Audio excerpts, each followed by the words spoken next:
magical college basketball season comes to an end. The Florida Gators are back on top of the college basketball mountain. Welcome to the Don't Argue with the Facts podcast. I am your host Noah Love, and tonight we will be talking about the national championship game between Florida and Houston. Florida beats Houston 65-63 to win the national championship. They were down by 12 in the second half, came back. It is tied for the third largest national championship comeback of all time, seeing more of those recently.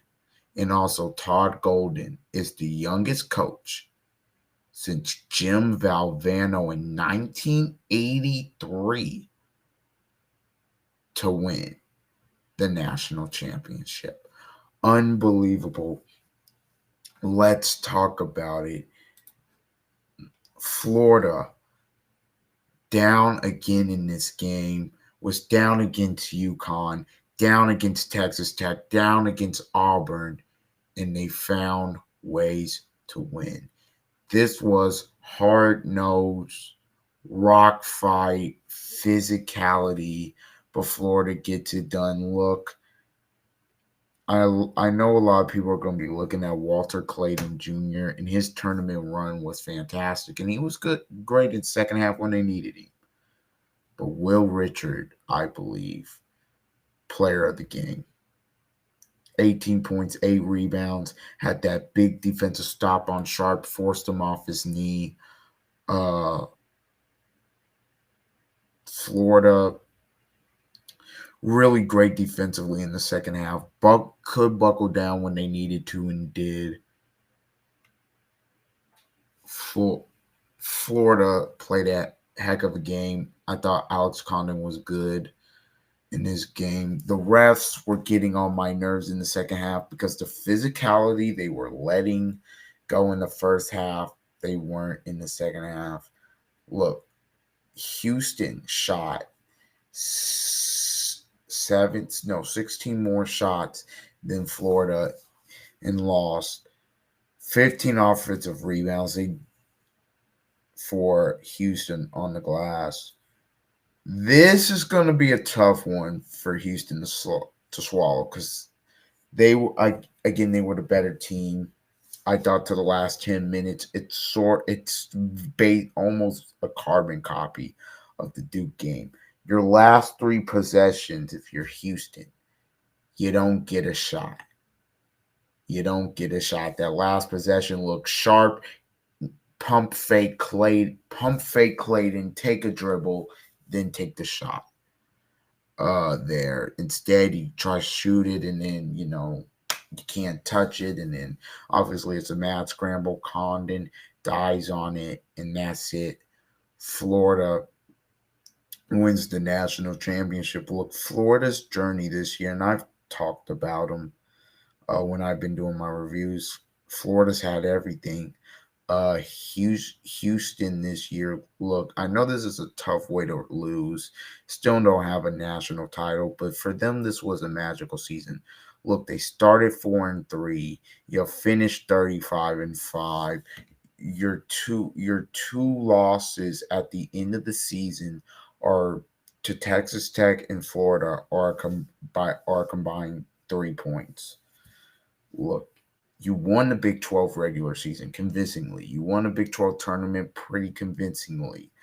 You advanced to Final Four, second in 5 years, another Sweet 16.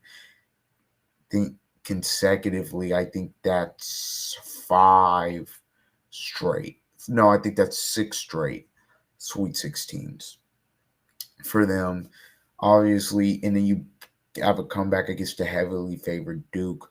If you're Houston, you have not. It's going to be a tough one to swallow, especially for Sampson, because this may be his last shot at getting a national title. Obviously, we'll see, but you never want to take these type of things for granted. But it's just when you have a double-digit lead in the national title game, and you lose it, it's just going to be a tough one to swallow. Look, Houston will reload. They'll be in the top five again next season. Will they get back here? I don't know. Florida, look, next season, again, for one of these teams, like you don't know if you're going to get back here. Florida, look, Clayton's going to the draft. I think Elijah Martin's a senior and he's out. This team had it all. This team was playing the best down the stretch. I picked them to win the championship. And they did it. They won it. Florida in this game, they matched Houston's mental toughness and physical toughness. They did. And that's how you beat Houston. Also, in the late game situations, they executed better than Houston did. Houston did not execute like they did against Duke in the late game situations. Look, there was some rough game shooting wise. I mean, Elijah Martin was 2 for 10, 1 for 6. Walter Clayton was 3 for 10, 1 for 7. I mean, Walter Clayton didn't have a bucket through 32 minutes of this game. If you would have told me that, I would have been like, no shot. Condon was okay. Chinaloo was single-handedly cost his team the technical foul. Then, okay, sits you down, brings you back in. You're breaking down the defense. It's like, come on, man. They went with Hauk and Condon late, which was the right call. I thought Denzel Aberdeen played a really good game. I think on the defensive end, think he was opportunistic on offense. Look, the Houston's foul trouble bit them. I thought Francis came in for Tugler, and he really did a great job. But Tugler, so important. But 16 minutes, five fouls.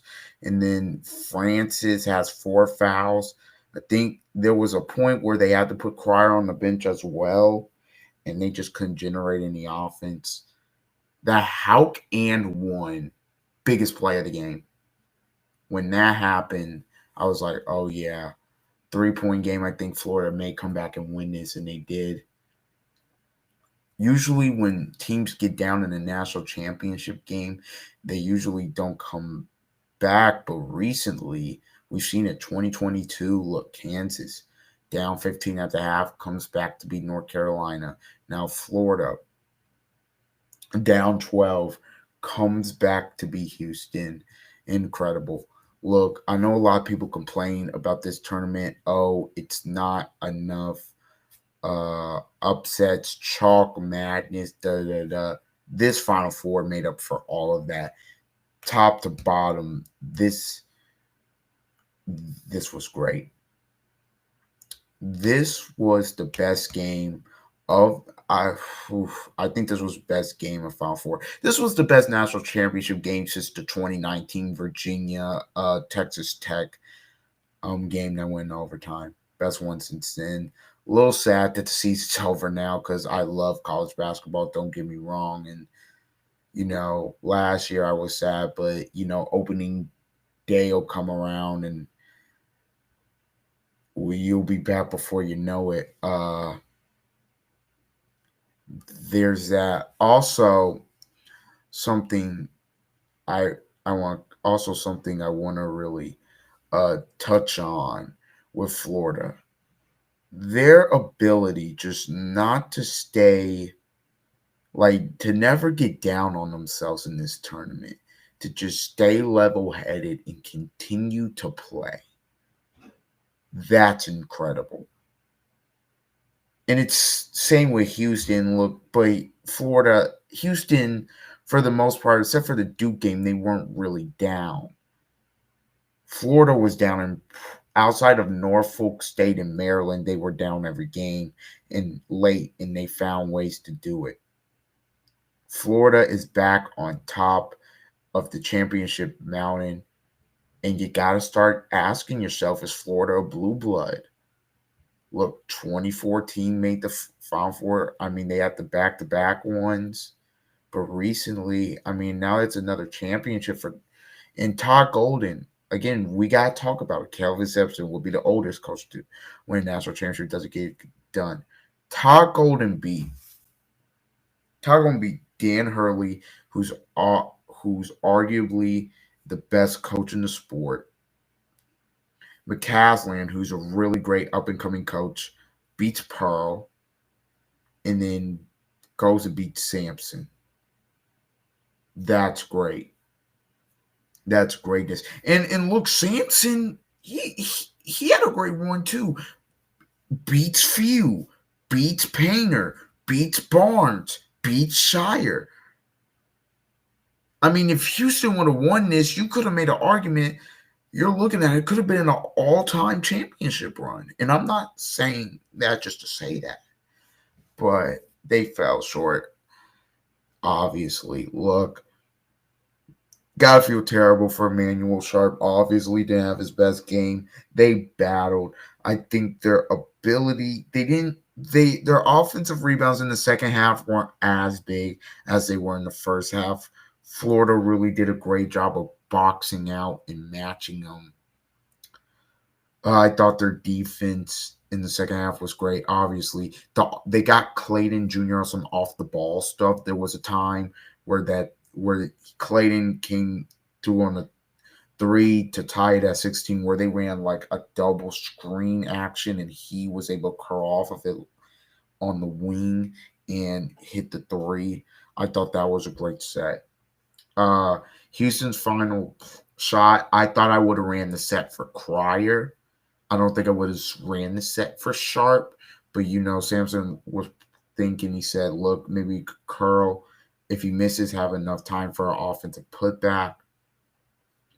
Yeah, you're going to look at the numbers in this game. Look, 6 of 25 from 3 for Houston, 6 of 24 from Florida. This was old school physical basketball game. That's what it was. And look, this year's Final Four is going to go down as one of the best.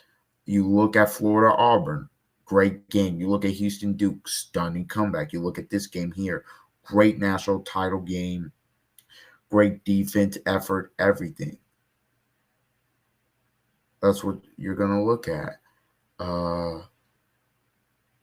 This tournament never fails to deliver. Final Four was elite. Florida wins the national championship. Where does this put Todd Golden? I still think Coach Hurley, is the best coach in the sport. I still think that 2 out of the last 3 national champions, okay, get knocked out by Golden. Team wasn't the greatest this year. Fair enough. Let's see what he does next year. But Golden, this has got to put him in the upper echelon in terms of, he's a national champ. If you just look at the SEC, he's won one before Pope. He's won one before Pearl. He's won one before Oates. Won one before Barnes. Tennessee hasn't even made a Final Four. I'm trying to think, obviously, about the legendary coaches. Obviously, Calipari's already won one, but now he's tied with Cal at 30-something years old. And look, some of the coaches I named, I think Oates will get one. Pearl, I think he can. I don't know. I think Pope may get one. I also think there's some other coaches in there that with the right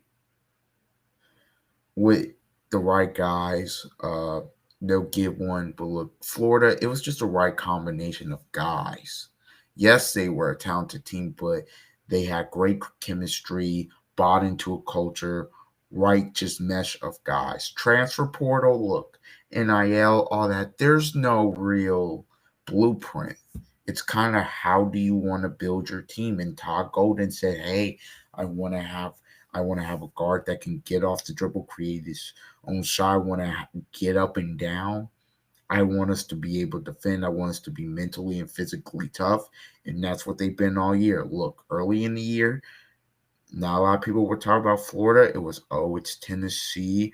It's Auburn. Duke has a great peak. Florida, I picked them because they were playing their best basketball late in the year, and they had everything. That win at Auburn told me something. they go and do it again. The comeback kids in Gainesville, you're going to be celebrating this one tonight, and you should be very proud of your team tonight. I thought Houston battled all night, but this one's just going to sting. Feel bad for Nance, feel bad for Samson, feel bad for the kids, feel bad for Akeem. But again, I posted on my story. There's nothing that they should be ashamed of. Houston had a great season, fantastic tournament, just fell short. Sometimes that happens. Kelvin Sampson says, "Yeah, you don't lose unless you give up." Houston did not give up. They battled to the end. They just did not execute. Florida, Golden, great halftime adjustments, obviously, in this basketball game. And that's what won them the national title.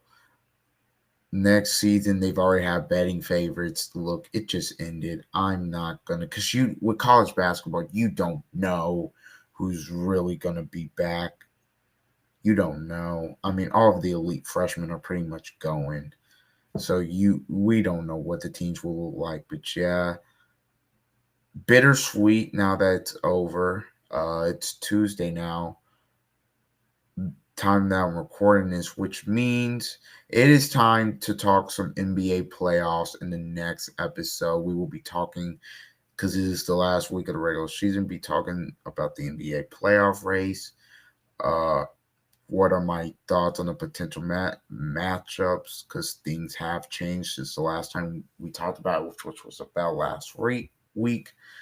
But yeah, March Madness. Thank you, college basketball. Y'all gave us some memorable moments as always. Florida is your 2024-2025 national champions. Until next time, see ya.